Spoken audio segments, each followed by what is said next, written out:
Salut à tous, j'espère que vous allez bien, j'espère que vous avez passé un super week-end. On va faire le tirage au sort aujourd'hui des 100 $ de la dernière vidéo dans les commentaires. On ira voir bien évidemment le Bitcoin, l'Ethereum, Solana qui a bien pumpé. On va aller voir un petit peu ce que ça donne. On ira voir aussi quel trade je me suis foiré et comment on aurait pu prendre un bien meilleur trade que ce que j'ai pris. Et je pense qu'il y a beaucoup de choses à apprendre de ça. Et puis on ira voir 2-3 autres petites altes tranquillement. J'espère encore une fois que ce genre de petite vidéo vous plaît. On est parti. Crypto, million. Crypto, million. Crypto, million. Alors, avant de commencer, on va faire le petit tirage. On va le faire à la manuelle, on va pas se faire chier. C'était sur ce dernière vidéo, donc là où il y avait tous les commentaires. Il suffisait juste de mettre un commentaire pour potentiellement être éligible. Donc on va juste scroller comme ça et je vais m'arrêter à un moment ou à un autre. Donc je vais regarder la cam. Hop, on va arrêter sur celui-là. Donc voilà, du coup c'est Adrien Rousseau. T'as gagné, GG à toi. Donc n'hésite pas à m'écrire. Tu as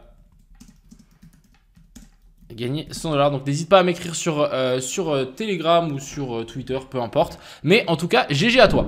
Alors, on va parler directement du BTC. On va aller voir un petit peu ce qu'il nous a fait, jusqu'où on est monté. On ira voir ensuite le Solana, le Uni, bref, 2-3 positions que j'ai en cours. Alors, déjà le Solana, le Bitcoin, on est revenu chercher la zone des 0,68 et on a continué à pousser un petit peu plus haut. Pourquoi j'ai cette ligne qui est tracée ici? C'est simplement la zone de Fair Value Gap en 3 jours. Donc on est venu chercher la zone de Fair Value Gap en 3 jours. On est venu aussi combler la zone de Fair Value Gap qu'on avait laissée là en une semaine. Donc on est clairement sur un cluster. Là, on est clairement sur une zone plutôt dure. Maintenant, à voir comment ça va réagir. Si on zoome un petit peu dessus, on va pouvoir se rendre compte que on est venu faire un nouveau plus haut, même s'il n'est pas ouf, mais voilà, on a quand même ici un COS. Donc si vraiment on doit trader la tendance, personnellement, il faudrait du coup long la zone OTE et on est actuellement dans cette zone OTE. Je pense que c'est une erreur de long là, étant donné qu'on est le week-end et on est clairement dans la zone OTE de tout le mouvement. Personnellement, j'éviterais clairement de tenter un long sur du coup cette zone là. Alors, pour le coup, je ne tenterai pas non plus forcément de short parce qu'on n'a pas de vraie confirmation et de vraie validation que du coup, on est dans une structure baissière. Ce qu'il faudrait, c'est qu'on fasse une clôture ici en dessous je pense en 4 heures. En 4 heures, je pense que c'est suffisant, mais qu'on fasse vraiment une clôture ici en dessous. Mais même si on fait une clôture ici en dessous, vous voyez qu'en 4 heures, là-haut, on n'a pas de clôture. Donc non plus, c'est pas incroyable.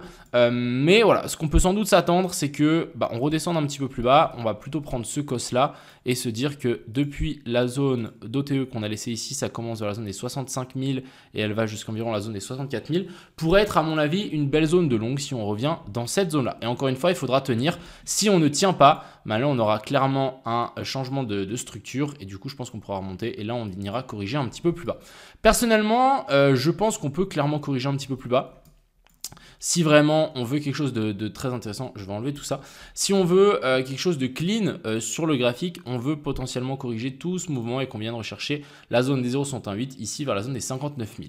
Étant donné qu'on est monté d'un coup, il y a aussi des chances qu'on vienne récupérer la zone des 50 000, qu'on fasse notre petite inversion de structure juste ici en dessous et qu'ensuite on reparte vers le haut. Donc moi, ce que je vous conseille, c'est d'attendre, si jamais vous voulez rentrer, d'attendre une jolie correction ici en ABC, qu'on vienne récupérer la zone OTE, qu'on fasse notre petite inversion structure des familles comme d'hab, et ensuite on pourra à mon avis long le BTC, et là on pourra se dire ok, c'est finalement le bottom. Deuxième option, du coup la semaine prochaine, il y a MTGOX qui va commencer à envoyer des bitcoins à ses clients. On verra s'ils vendent ou pas, mais personnellement je pense qu'ils vont clairement vendre. On a aussi du coup le TRF Ethereum qui va être lancé mardi. Donc, il risque d'avoir quand même pas mal de mouvements. Si maintenant le Bitcoin s'amuse à corriger et on descend très très vite, très très fort, on descend vraiment en ascenseur sans faire vraiment une correction en ABC, en escalier, là, il y a des chances que quand on revienne ici, on n'arrive pas à former une structure, qu'on nous fasse juste un petit bear flag et qu'ensuite on continue à chuter vers le bas. Et là, qu'on vienne récupérer finalement la zone des 50 000 et la zone OTE qui est un petit peu plus bas. Maintenant, je tenais à faire une petite théorie, pas une petite théorie, mais je tenais à vous montrer où j'ai merdé dans mon dernier trade parce que je le trouve assez intéressant et comment on aurait pu finalement l'améliorer. Alors, c'est celui-là. J'ai tenté du coup ce petit short tout simplement parce qu'on avait quelque chose d'assez intéressant. Alors, maintenant, l'erreur que moi j'ai faite, c'est que j'ai tenté de shorter la petite time frame qu'on avait dessinée ici. Donc, si on remonte, je vais juste retrouver la chart. Hop. On va redescendre un petit peu, on va enlever ça. Donc ici, en fait, moi, ce que j'ai tenté, c'est que j'ai tenté de shorter cette petite time frame ici. Donc j'ai tenté de shorter par ici pour qu'on puisse descendre, continuer cette structure vers le bas. Sauf que j'ai voulu shorter la petite tendance. Alors que ici, bah, la tendance de fond en moyenne time frame, bah, c'est haussier. On fait des plus bas toujours plus haut. Et ici, on a clairement eu un très joli cos qui s'est mis en place. Donc juste ici, boum, on a un cos. Donc simplement les gars, quand on est dans une structure moyenne time frame, on fait un cos, bah simplement on essaie de trouver une inversion de structure dans la zone OTE. Et vous voyez qu'ici, on est extrêmement bien revenu chercher cette zone OTE. Même si on zoome dessus, vous allez me dire, ah ouais putain, on est vraiment trop bête. En tout cas moi, parce qu'en fait, on a même eu une inversion de structure dans cette zone-là. Ici, on peut le voir très très bien. On a eu le cos qui s'est mis là et le boss qui s'est mis là. On est redescendu. Boum, ça a tenu et après c'est reparti vers le haut. Donc on a eu une inversion de structure ici en 15 minutes et si on zoome un petit peu plus, on en a même une en 5 minutes qui est juste ici. Donc là, on a finalement notre cos. Alors hop, je vais le tirer ici. On a aussi notre prise de liquidité qu'on a juste ici. Et on a notre boss qui s'est matérialisé ici. Et vous voyez qu'on est bien revenu récupérer la zone de fair value gap et ensuite on est parti. Donc en soi, avec un petit peu de théorie, simplement on aurait dû appliquer la théorie, on aurait pu trouver ce trade là, hop, et là du coup on aurait target quoi? Bah on aurait target le dernier plus haut, donc on aurait pu prendre ici un trade de 8 R. Donc voilà, ça c'est vraiment la théorie, c'est ce que j'essaie de trader, c'est simplement bah, ce que j'essaie aussi de vous apprendre, mais pour le coup, voilà, on avait vraiment quelque chose de très très clean, et malheureusement, bah, nous, on a voulu tenter donc cette petite time frame ici, qui finalement n'est pas fausse, c'est juste qu'on était contre tendance, donc la tendance en moyenne time frame, je tentais de shorter la tendance en low time frame, alors que la tendance en moyenne time frame, on était plutôt haussier. Et bien évidemment les tendances au bout d'un moment elles sont cassées hein, parce que là on avait vraiment une belle structure baissière, bah là elle s'est cassée parce qu'en fait on a continué l'autre tendance. Voilà, je voulais vous expliquer ça et en fait on verra aussi comment le BTC réagit. Après je pense que ça là on viendra récup. En plus on a une grosse zone de fair value gap donc on verra. Ensuite l'Ethereum, alors on est enfin venu chercher donc la zone que j'avais indiquée, donc la zone d'OTE on l'a touché, on est venu sweep le haut sans faire de clôture au-dessus. Plutôt baissier pour le coup. Donc maintenant à voir, est-ce qu'on va avoir un retournement de structure ou pas? Là on est clairement dans un endroit assez propice pour voir une inversion de structure se mettre en place. On est clairement dans un très très bel endroit, donc maintenant à voir. Ici on a un potentiel cos, maintenant il faudrait une clôture ici sous la zone des 3364 pour qu'on ait notre inversion de structure. Mais pour le moment, tant qu'on l'a pas, là on a une zone de fair value gap, il y a des chances qu'on vienne ici et qu'on continue à grimper. Après, moi je pense que long ici c'est risqué. Parce qu'on est sur la zone des 0,68, on est venu récupérer la poche de liquidité qu'il y avait là. On verra, ça dépendra aussi énormément de l'ETF. Je pense qu'on peut largement avoir un pump. Donc si on redescend, ça peut se tenter. Hein, ça peut se tenter si on a un petit setup ici. Remonter encore un petit peu plus haut, récupérer ses liquidités et on verra avec cet ETF, avec Grayscale qui va potentiellement vendre ses Ethereum. On verra.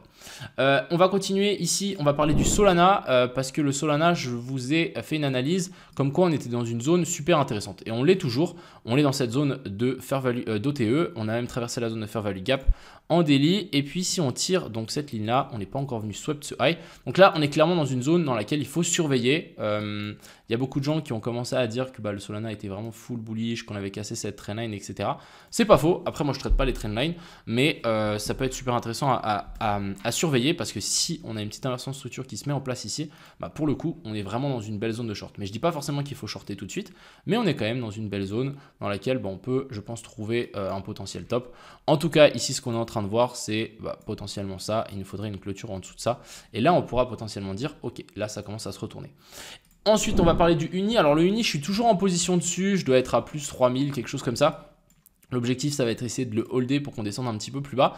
Alors on a ici eu un très très joli cos qui s'est mis en place, donc clôture sous le dernier plus bas, cos, on continue cette structure. Ici, vous voyez bien qu'on est descendu en ascenseur, on remonte en escalier. Donc, pour le coup, ça reste plutôt baissier. Je crois qu'on est venu effleurer la zone des 0,108. Ouais, on est vraiment venu effleurer la zone des 0,108. Et ce qui me fait vraiment dire qu'on est potentiellement en train de se retourner ici, c'est qu'on est venu swept tous ces highs. Donc ça, c'est vraiment plutôt assez intéressant. Vous voyez qu'ici, on avait une petite accumulation. Mais on est venu récupérer. Et droit derrière, qu'est-ce qu'on est venu faire? On est venu faire une petite clôture sous le dernier plus bas. Donc ici, en fait, on a une petite inversion de structure avec une prise de liquidité presque la touchette des 0,108. On est monté en ascenseur, un petit peu comme ce qu'on était venu faire ici. Excusez-moi, en escalier. Donc on est monté en escalier, on descend en ascenseur, boum, on fait notre boss. Ici, on remonte du coup en escalier, on fait notre boss. Et là, je pense qu'on peut continuer à chuter. Donc c'est pour ça que j'ai gardé ma position sur du coup le Uni. Sinon, j'avais d'autres positions en cours, mais que je vais clôturer. Ici, On avait le DOT qui était plutôt assez intéressant. Moi, je pense qu'on peut toujours récupérer un petit peu plus bas ici. On avait aussi le RNDR qui est venu du coup récupérer notre fameuse zone OTE. Donc, c'est ce que j'avais dessiné. Maintenant, à voir comment ça va réagir. Mais les liquidités ici ont été récupérées. Donc, je pense qu'on peut vraiment descendre assez vite et assez violemment. On verra comment ça se passe. Est-ce qu'on a une petite inversion de structure qui s'est mise en place? Non, on n'a pas grand-chose. Peut-être même celle-là. Mais bon, je ne suis pas genre super fan. Je pense que si on remonte chercher la zone des 0,108, ça peut être assez intéressant. Pourquoi pas venir récupérer ce sommet-là, voir les petites zones de fair value gap qu'on a laissées au-dessus et ensuite se retourner. Mais ça peut nous donner, ouais, clairement, je pense que si on revient là, ça peut nous donner un très bon short. Donc vraiment à surveiller. Je vous ferai des petites updates si jamais je vois quelque chose. Voilà un peu le tour que je voulais vous montrer. Encore une fois, ça dépendra beaucoup de la semaine qui arrive. Je pense qu'on a vraiment beaucoup de choses qui vont arriver, beaucoup de choses qui vont changer. Donc ça risque d'être une semaine super intéressante. Et puis, on va essayer de catcher tout ça. Donc si jamais vous kiffez mes petites vidéos, n'hésitez pas à vous abonner, ça fait toujours super plaisir. Je vous souhaite à tous une agréable semaine. Le gagnant, n'hésite pas à m'écrire. Et voilà, je vous souhaite à tous une bonne semaine les gars. C'était Crypto Mignon. Ciao.